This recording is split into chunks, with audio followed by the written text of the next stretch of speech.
que las carreteras solo llevan a un destino, este video te va a demostrar lo contrario. Aquí nadie viaja solo, nadie se detiene por casualidad y algunos jamás regresan. Dime en los comentarios, ¿te atreverías a seguir conduciendo después de escuchar esto? La lluvia golpeaba el parabrisas con la insistencia de un tambor fúnebre. Yo conducía despacio, la carretera serpenteante y oscura como una víbora dormida bajo la niebla. Fue entonces cuando la vi. Una silueta pálida y temblorosa al borde del arcén, caminando descalza sobre el asfalto brillante. Su cabello oscuro, empapado, se pegaba a su rostro y a un vestido blanco, simple, que ahora era una segunda piel transparente por la lluvia. Sin pensarlo, detuve el coche. La puerta se abrió y un soplo de aire húmedo y frío invadió el habitáculo. Se deslizó al asiento del copiloto sin decir una palabra, solo un leve temblor que no sé si era del frío o de algo más. Sus pies, embarrados y azulados por el frío, dejaron un reguero de agua y tierra en la alfombra. «Llévame al siguiente pueblo, por favor», susurró. Su voz era un hilo de agua, clara pero sin fuerza. Asentí. El trayecto transcurrió en un silencio denso, solo roto por el chasquido de los limpiaparabrisas y el zumbido del motor.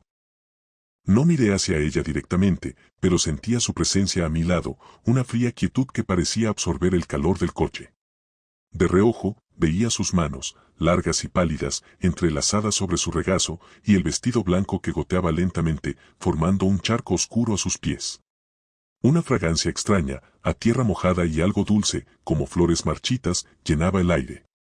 Al llegar a las primeras luces del pueblo, un lugar pequeño y dormido, reduje la velocidad. Ella giró la cabeza hacia mí.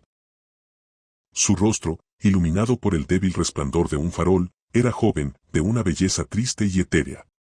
Pero sus ojos me clavaron con una intensidad que me heló la sangre. ¿Por qué?, preguntó, y su voz ya no era un susurro, sino algo más profundo, como el eco de una piedra cayendo en un pozo sin fondo. ¿Por qué has vuelto a pasar por aquí, por el lugar donde yo morí?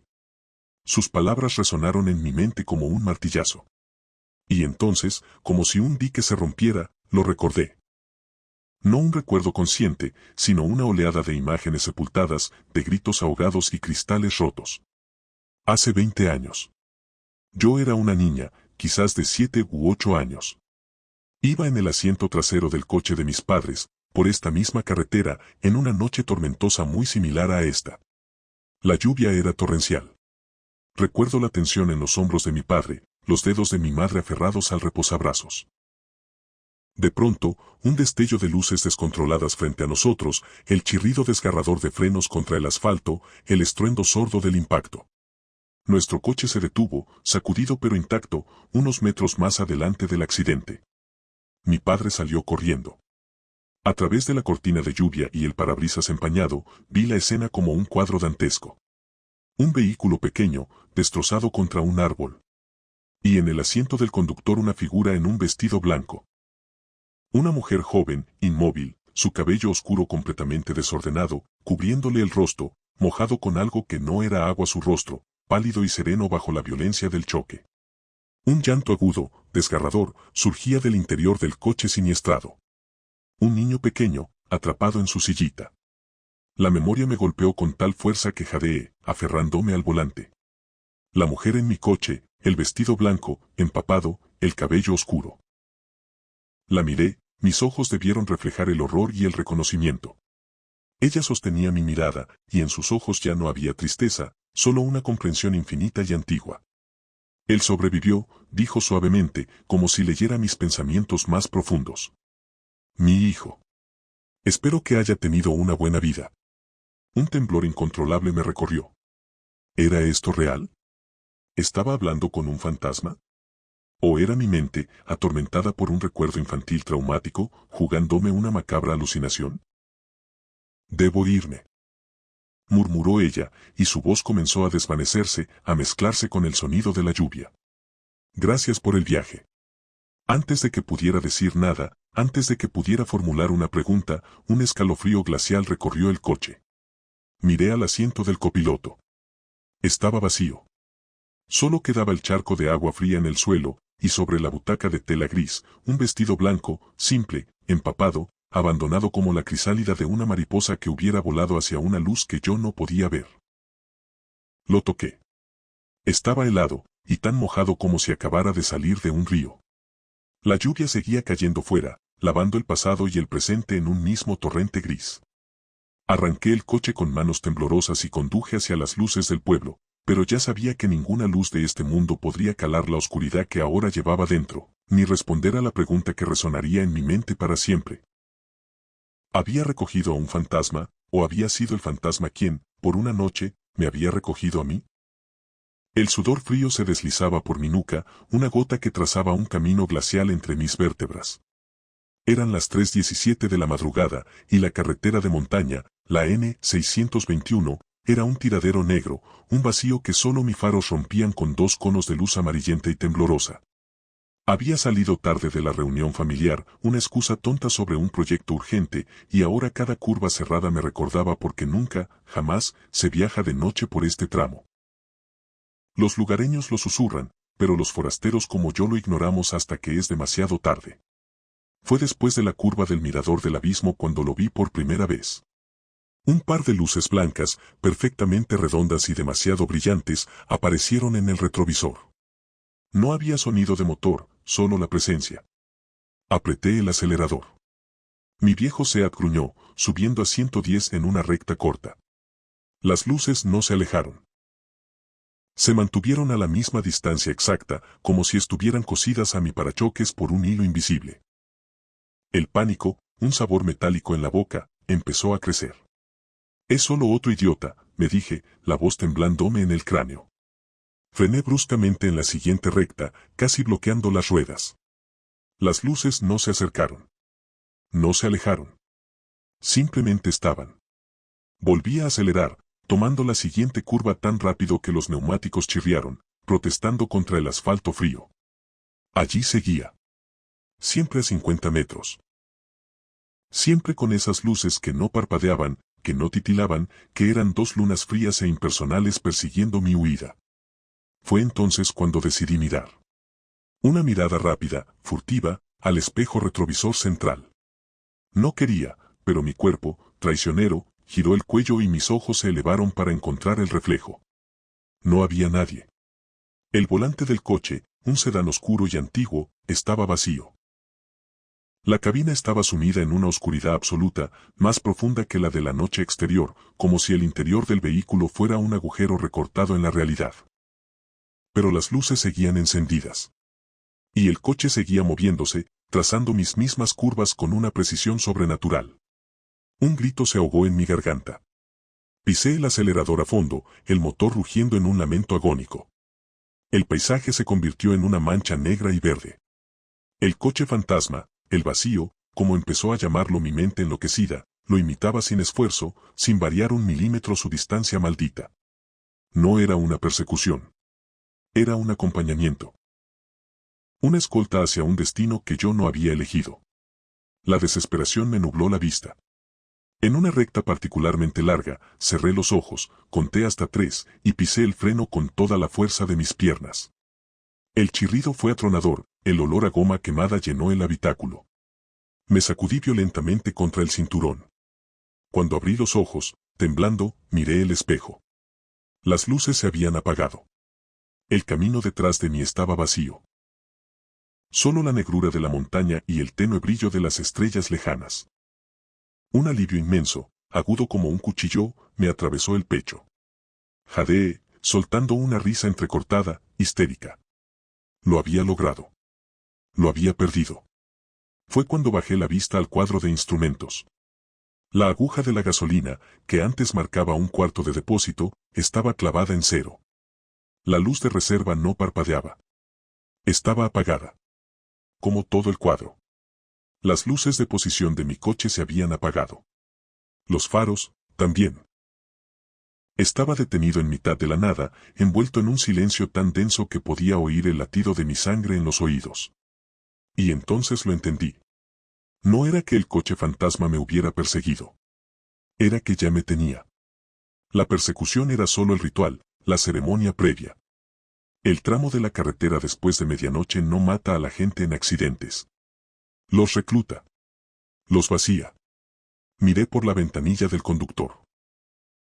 Afuera, al borde del abismo que el mirador nombraba con tanta precisión, estaban aparcados decenas de coches. Quizás cientos.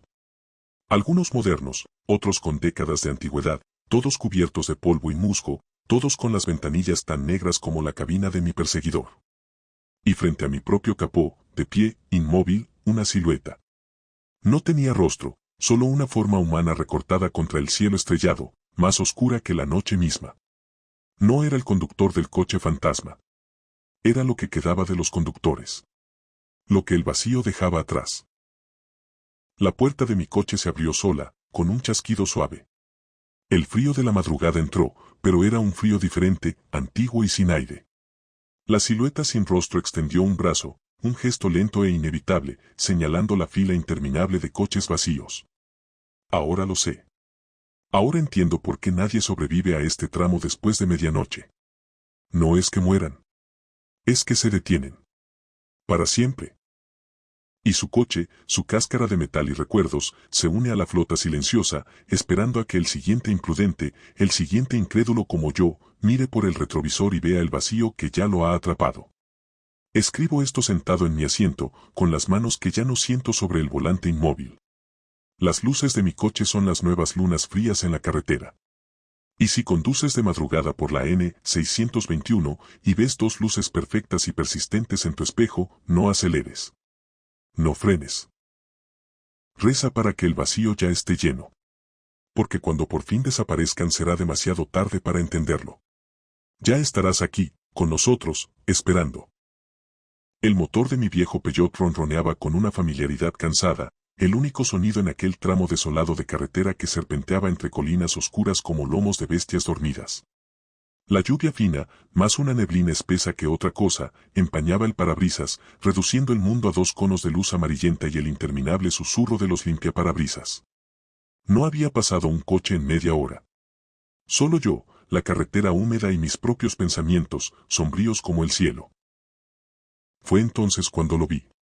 Una figura encorvada junto a un coche con el capó levantado, como un pájaro de mal agüero posado en el arcén. Su brazo se alzó en un gesto lento, casi perezoso, pidiendo ayuda. Dudé. Todo en aquella escena gritaba peligro en un idioma ancestral que resonaba en la base de mi cráneo. Pero también gritaba hombre, avería, noche fría. La culpa, esa compañera fiel, susurró más fuerte que el instinto. Con un suspiro, encendí las luces de emergencia y me detuve unos metros más adelante. Bajé del coche, la lluvia fría golpeándome la cara. Una sensación extraña, como de vacío, me recorrió la espalda. Me volví hacia mi vehículo, hacia el ronroneo constante del motor que había dejado en marcha, una isla de calor y normalidad en la oscuridad. Y allí estaba. Sentado en mi asiento trasero, como si siempre hubiera pertenecido a ese espacio. No se había abierto ninguna puerta. No había oído ningún ruido. Simplemente, había dejado de estar fuera para estar dentro. Su figura, a la luz tenue de la cabina, parecía desdibujarse, como si la tela de su abrigo viejo y empapado se fundiera con la sombra de los asientos. No podía distinguir bien sus facciones, solo una palidez cadavérica y unos ojos profundos, demasiado oscuros, que me observaban fijamente a través del retrovisor. El aire dentro del coche se había vuelto gélido, opresivo. Mi propio aliento formaba nubecillas blancas. Por fin, dijo su voz. No era un sonido que llegara por los oídos, sino una vibración que surgía directamente dentro de mi cabeza, ronca y cargada de una fatiga infinita. Llevo décadas intentando llegar a casa. Décadas parando coches en esta misma curva. Pero nadie se detenía. O si lo hacían, no eran adecuados. Intenté hablar, pero mi garganta era un puño cerrado. Mis manos, aferradas al volante, estaban blancas por la fuerza. Quería correr, pero mis piernas no respondían. Estaba atrapado en mi propia jaula de metal y calor. Tú te detuviste, continuó la voz en mi mente. Una nota de algo parecido a la gratitud, pero tan distorsionada y fría que solo aumentó mi terror. Tu motor sigue encendido. Es un buen sonido. Vital. Lo había olvidado. Ahora, por fin, podré descansar. Tú me llevarás. ¿A dónde? Logré forcejear, las palabras saliendo como un chirrido. A casa, respondió, como si fuera lo más obvio del mundo. Solo sigue la carretera. Yo te indicaré. No te preocupes, ya casi no queda nada de mí para hacerte daño. Solo necesito llegar. Y entonces, sin que él moviera un dedo, el coche comenzó a moverse. Mi pie no estaba en el acelerador. Mis manos no giraban el volante. El Peugeot se incorporó a la carretera por sí solo, suavemente, y comenzó a rodar. Yo era un pasajero en mi propio vehículo, un espectador de carne y hueso atrapado en una máquina poseída. La carretera comenzó a cambiar. Los postes de luz desaparecieron. El asfalto se volvió más estrecho, agrietado, y luego dio paso a un camino de tierra que no aparecía en ningún mapa de mi memoria. Los árboles a los lados se inclinaban, retorcidos y negros, como manos huesudas tratando de alcanzarnos. La niebla se espesó, comiéndose la luz de los faros hasta dejar solo un túnel cegador de 2 metros de visibilidad. Y él me guiaba. No con palabras, sino con una leve presión en mi nuca, un tirón fantasma en mis manos sobre el volante, indicando cada giro, cada desvío imposible.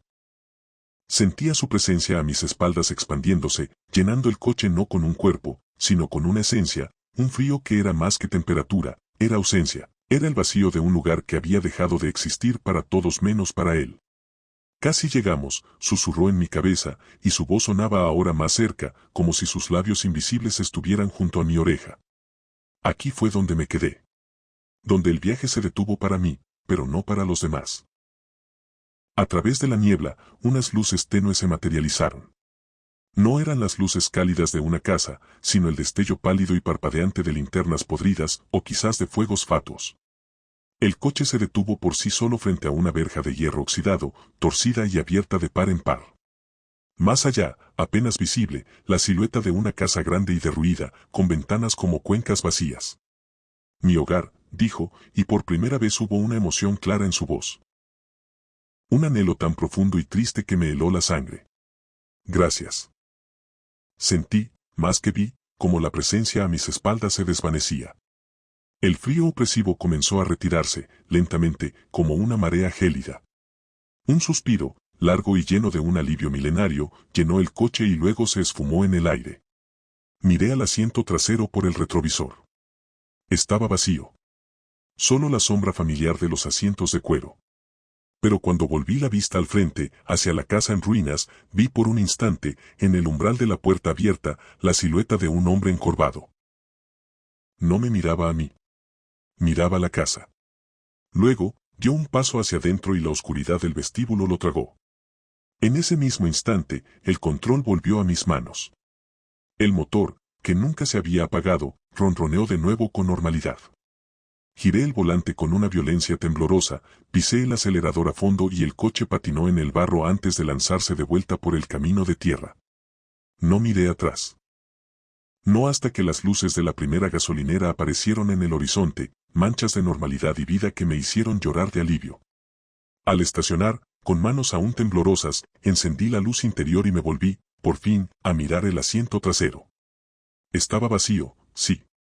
Pero en el centro del asiento, sobre la tela oscura, había un pequeño montón de tierra húmeda y hojas muertas. Y, claramente impresa en el polvo del reposacabezas, la marca de una cabeza, como si alguien hubiera descansado allí, por fin, después de un viaje interminable. Nunca volví por esa carretera. Pero a veces, en las noches muy silenciosas, cuando el motor de mi coche ronronea en la oscuridad, creo sentir un peso extraño en los asientos de atrás. Y una voz, tan tenue que podría ser el viento, susurrando desde un lugar muy lejano, dentro de mi propia mente, ¿podrías llevarme a casa? El aire olía a gasolina barata y a tierra mojada.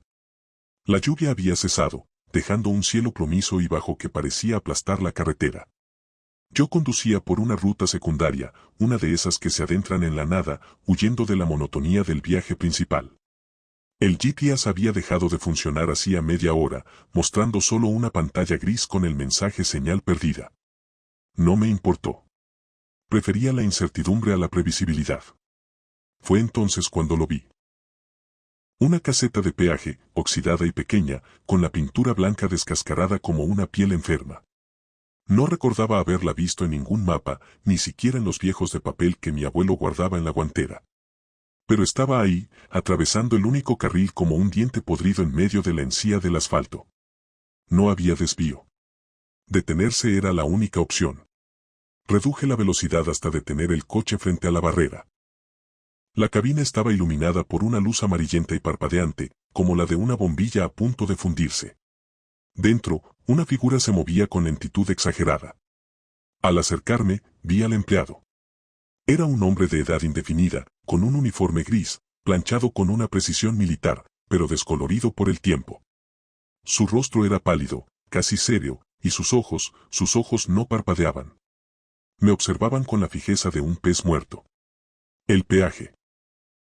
Dijo su voz, un susurro ronco que parecía no provenir de su garganta, sino de las paredes mismas de la caseta. ¿Cuánto es? Pregunté, intentando sonar normal. Saqué mi billetera. Él no respondió con una cifra. Simplemente extendió una mano huesuda. En la palma, había 3 monedas. No eran euros. Eran pesetas. Monedas antiguas, de aquellas que dejaron de circular hace décadas. De plata deslustrada, con efigies de reyes que ya no reinaban. Me quedé mirándolas, paralizado. Es el importe. Insistió el susurro. Sin saber por qué, tomé las monedas. Estaban frías, anormalmente frías, como si hubieran estado enterradas en hielo. Las deposité en su mano. Él las guardó en una caja de madera a su lado, sin hacer ruido. Luego, con movimientos mecánicos, tomó un talonario de recibos anticuado, de esos con papel carbón. Escribió algo con una pluma estilográfica, rasgando el papel. Lo arrancó y me lo entregó. Su recibo, dijo. Tomé el papel. Era de un color amarillo pálido, con la textura áspera del papel antiguo. Mi mirada se dirigió primero al importe, uno viaje. Luego, a mi nombre. Estaba escrito con letra pulcra, pero era mi nombre completo, el que figura en mi DNI, no el que uso comúnmente. Un escalofrío me recorrió la espalda. Y entonces vi la fecha. No era la fecha del día. No era ninguna fecha que reconociera. Estaba escrita en el formato día/mes/año. Era dentro de 3 meses y 1 año. El día y el mes coincidían con el de mi cumpleaños. Pero el año era el próximo. Mi corazón se detuvo. Levanté la vista para protestar, para preguntar qué clase de broma macabra era esa. La cabina estaba vacía. La luz amarillenta se había apagado. La silla giratoria, vacía. La caja de madera, desaparecida. Solo quedaba el mostrador polvoriento. Me volví, mirando a mi alrededor. La barrera del peaje se había alzado por sí sola, sin un sonido. Salí del coche, mis piernas temblorosas. Toqué la pared de la caseta. El metal estaba frío y húmedo. La rodeé. No había puerta trasera. No había nadie. Era como si el empleado se hubiera evaporado. Un viento repentino sopló, arrastrando hojas secas por el asfalto. Decidí no pensar. No podía pensar. Subí de nuevo al coche, pisé el acelerador y atravesé el peaje. En el retrovisor, miré. La caseta se desdibujó, como si una neblina espesa la envolviera. En cuestión de segundos, se desvaneció por completo. No quedó rastro de ella. Solo la carretera recta y vacía, y el cielo plomizo. Durante el resto del viaje, el recibo pesó en mi bolsillo como un ladrillo. Al llegar a mi destino, lo saqué bajo la luz de la lámpara de mi habitación de hotel. Allí estaba. Mi nombre. Y la fecha, 15/07 del 2024. Dentro de 3 meses y 1 año exactos. No es una predicción. Es una transacción. Lo entendí esa noche, mientras la insomnio me roía. El peaje no cobraba por cruzar una carretera. Cobraba por cruzar un límite. Un límite del tiempo, de la realidad. Pagué con monedas que ya no tienen valor en este mundo, y a cambio, recibí un comprobante. El comprobante de mi viaje final. El recibo aún está en mi billetera. No me atrevo a tirarlo. No me atrevo a mostrárselo a nadie. A veces, lo saco y lo observo. La tinta no se borra. El papel no se deteriora. Es un objeto imposible, tan fuera de lugar como esas monedas antiguas. Desde entonces, noto cosas. El tiempo no fluye igual. Los días hasta mi cumpleaños se acortan, a veces siento que salto directamente de la mañana a la noche. Los espejos a veces reflejan una versión mía más pálida, más cansada, con ojeras más profundas. Y en los sueños, siempre estoy conduciendo. Conduciendo hacia un peaje del que no se puede regresar. El empleado me cobró el viaje de ida. La vuelta, supongo, ya está pagada. Solo espero que, cuando llegue la fecha en ese papel amarillento, el destino no sea tan desolado y frío como aquella caseta en medio de la nada. Pero en el fondo, sé que lo será. Un peaje no aparece para llevarte a un lugar agradable. Aparece para recordarte que todas las carreteras, al final, tienen un precio. Y el mío tiene fecha de caducidad. El autobús nocturno avanzaba por la carretera serpenteante, sumergido en una oscuridad tan densa que apenas se distinguían las siluetas de los árboles contra el cielo sin luna. Yo era el único pasajero, o al menos eso creía, hundido en mi asiento junto a la ventana, intentando ignorar el zumbido hipnótico del motor y el vaivén que invitaba al sueño. Había elegido este viaje para escapar, aunque no estaba seguro de qué. Quizás de mí mismo. El olor a tapicería vieja y desinfectante barato llenaba el aire estancado. Fue entonces cuando lo sentí. Una presión repentina en el asiento a mi lado, el crujido sutil del vinilo cediendo bajo un peso que no debería existir. Me quedé inmóvil, la mirada clavada en mi reflejo fantasmagórico en el cristal negro. El frío del asiento de al lado, vacío hasta hacía un instante, parecía irradiar hacia mi brazo. Antes de que pudiera volverme, escuché el sonido. Un clic metálico, seco y preciso. Miré hacia abajo, moviendo solo los ojos. El cinturón de seguridad del asiento contiguo, que había estado enroscado y abandonado contra el respaldo, ahora estaba perfectamente abrochado sobre el vacío. La hebilla plateada brillaba tenuemente bajo la luz azulada de la lámpara de lectura apagada. Un sudor frío me recorrió la nuca.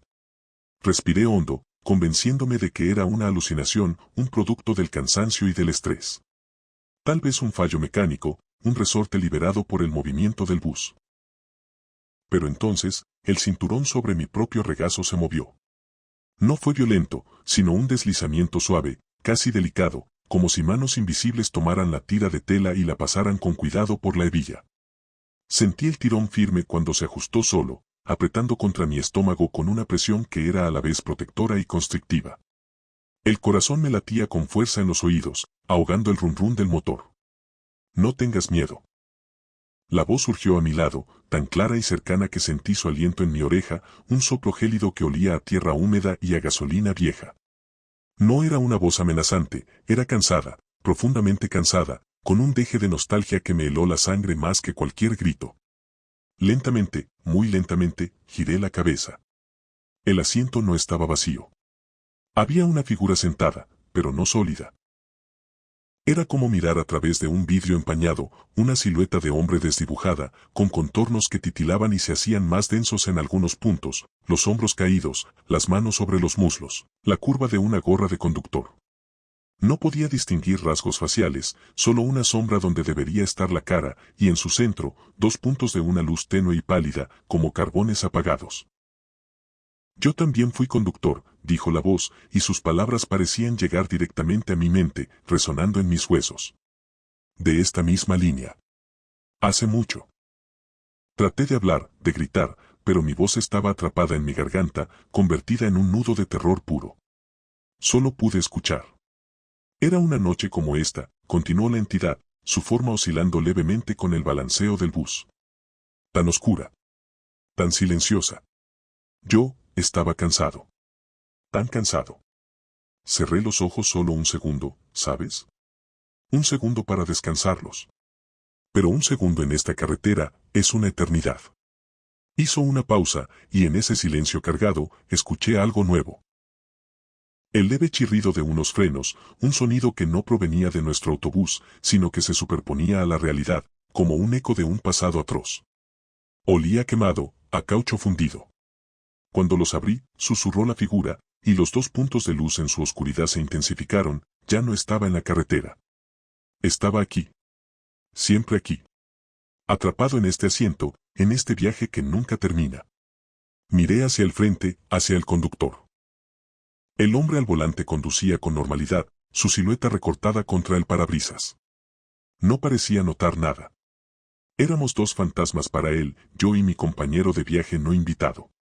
Viajar solo, la voz sonó quebrada, es el verdadero horror. El silencio se vuelve un grito. La oscuridad te habla. Agradezco no estar solo esta vez. Sus palabras, cargadas de una soledad infinita, me llenaron de un pánico distinto, no solo el miedo a lo sobrenatural, sino el terror a compartir su destino. ¿Estaba yo muerto? ¿Había ocurrido algo en la carretera que no recordaba? El cinturón me apretaba el estómago, recordándome mi propia mortalidad, mi vulnerabilidad. Tu parada está cerca, dijo de repente, y su forma comenzó a desvanecerse, a diluirse en el aire viciado del autobús. Los puntos de luz se apagaron. No te duermas. Ni un segundo. Mantén los ojos en la carretera. Siempre en la carretera. La presión a mi lado desapareció. El cinturón de seguridad del asiento contiguo se desabrochó con otro clic seco y se retrajo bruscamente, golpeando el plástico del panel con un sonido final. El mío, sin embargo, permaneció firmemente cerrado. Miré hacia el lugar donde había estado la figura. Solo el asiento vacío, bañado por la misma luz mortecina. El autobús comenzó a reducir la velocidad, las luces de una parada solitaria se acercaban en la distancia. Me levanté con las piernas temblorosas, desabroché el cinturón que se había ajustado solo y caminé por el pasillo hacia la salida. Al pasar junto al conductor, este me miró y asintió con la cabeza, sus ojos pesados por el cansancio de la noche. Bajé los escalones y pisé el asfalto frío. El autobús cerró sus puertas con un siseo y se alejó, tragado por la oscuridad de la carretera. Me quedé allí, solo bajo la tenue luz de la parada, escuchando cómo el sonido del motor se desvanecía. Y entonces, en el silencio absoluto que siguió, juré haber escuchado, muy débilmente, el clic metálico de un cinturón abrochándose en la distancia, seguido de un susurro que el viento arrastró hasta mí. Gracias, por el viaje. Miré la carretera infinita que se extendía ante mí, negra como la boca de un abismo, y supe que nunca, nunca más, volvería a cerrar los ojos cuando estuviera al volante. La advertencia de mi efímero compañero de viaje resonaría en mis oídos cada vez que la noche se hiciera demasiado oscura y el cansancio demasiado pesado. Porque ahora sabía que en esas tinieblas nunca se viaja realmente solo. La lluvia había comenzado a caer justo cuando el último resquicio de luz diurna se desvanecía en el horizonte. Yo conducía por la carretera de montaña, esa que serpentea entre los pinos como una cicatriz negra sobre la tierra. La conocía bien, la había recorrido docenas de veces visitando a mi hermana en el pueblo al otro lado del puerto. Pero esa noche, una pesadez extraña se había instalado en el aire, tan densa que casi podía saborearla en la parte posterior de la garganta. A metal y tierra mojada. Todos reducen la velocidad en esa curva. Es un hecho. No hay señalización, no hay precipicio particularmente peligroso, pero es como si el instinto colectivo, una memoria muscular de los conductores, dictara, aquí, despacio. Yo siempre había obedecido, sin cuestionar. Hasta esa noche. Las primeras gotas se convirtieron en un diluvio, y los limpiaparabrisas batallaban contra la cortina de agua. La luz de los faros apenas perforaba unos metros de oscuridad acuosa. Me acerqué a la curva, el conocido tramo donde el asfalto parece doblarse sobre sí mismo. Y, como siempre, mi pie se movió instintivamente hacia el freno. Pero algo era distinto. La sensación no era de precaución, sino de puro terror visceral, un grito primitivo que surgía de las entrañas. Y entonces los vi. No estaban en la cuneta, ni al borde del bosque. Estaban en la carretera. 3 figuras, de pie en medio del carril, inmóviles bajo el torrente. Vestían ropas sencillas, desteñidas por el tiempo y la intemperie, prendas que no parecían de esta época. La lluvia les chorreaba por el rostro, pero ellos no parpadeaban. No se protegían. Solo estaban ahí, plantados en el asfalto reluciente, y sus cabezas, lentamente, giraban al unísono hacia mi coche. El corazón me dio un vuelco tan violento que creí que el motor había golpeado. Pisé el freno a fondo. El ABS traqueteó bajo mis pies, un martilleo frenético que competía con el tamborileo de la lluvia en el techo. El coche patinó, deslizándose sobre el agua, y por un instante infinito, estuve seguro de que los atravesaría. De que sentiría el impacto sordo, el crujido de huesos bajo la chapa. Pero me detuve. El morro del coche se quedó temblando a menos de 1 metro de ellos. A través del parabrisas distorsionado por el agua, pude ver sus rostros con una claridad obscena. No tenían ojos. Donde deberían haber tenido órbitas, solo había una suave continuidad de piel, pálida y cetrina, como cera derretida y vuelta a solidificar. No había cuencas, ni pestañas, ni el más mínimo indicio de que alguna vez hubieran albergado mirada alguna. Y sin embargo, me miraban. Sentí el peso de su atención como una presión física, un frío que se colaba por las rendijas del coche y me helaba la sangre. No era una ausencia, era una presencia activa y hambrienta, una observación que venía de un lugar que no tenía necesidad de órganos para ver. La respiración se me atoró en el pecho.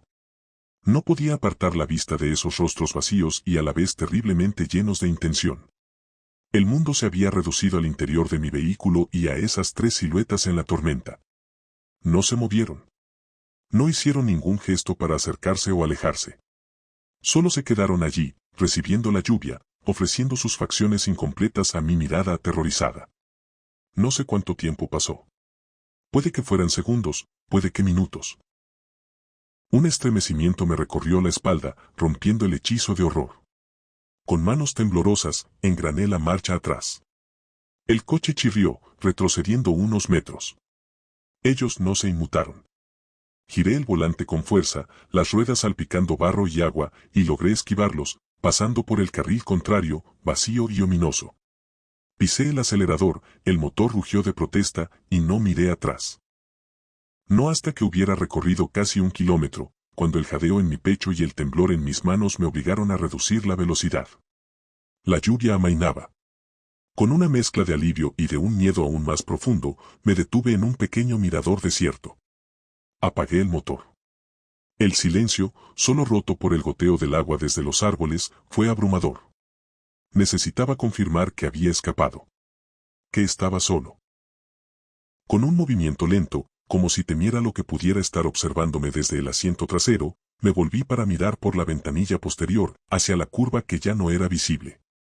La carretera serpenteaba, oscura y vacía. No había rastro de las figuras.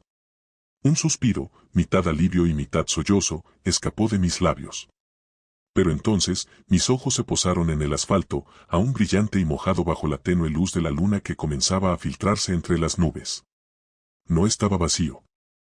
A lo largo de la curva, visibles incluso desde esa distancia, había una sucesión de largas, oscuras y violentas cicatrices sobre el pavimento. Marcas de frenado. Decenas de ellas. Unas superpuestas sobre otras, algunas frescas y negras, otras desvanecidas por el tiempo y el clima, pero todas contando la misma historia desesperada. Alguien había visto, alguien había reaccionado, alguien había intentado detenerse. Pero a diferencia de las mías, esas marcas no terminaban limpiamente.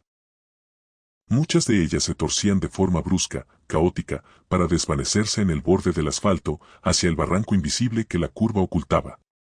Otras se interrumpían de golpe, como si el vehículo que las había hecho hubiera desaparecido. No eran marcas de precaución. Eran marcas de pánico. La última evidencia de quienes, al llegar a esa curva y ver lo que yo había visto, no habían frenado a tiempo. Miré hacia adelante, hacia el camino que me esperaba, y luego hacia atrás, hacia las sombras de donde venía. La carretera estaba vacía. Solo yo, mi coche, y el eco mudo de aquellos frenazos fallidos pintados en el asfalto, un recordatorio permanente de que, a veces, el instinto colectivo tiene una razón de ser. Y esa noche, por los pelos, yo había logrado escuchar su advertencia. Pero una pregunta, fría como la piel de aquellos seres, se instaló en mi mente y ya no me ha abandonado. Si ellos no tenían ojos, ¿qué fue exactamente lo que me estaban mirando?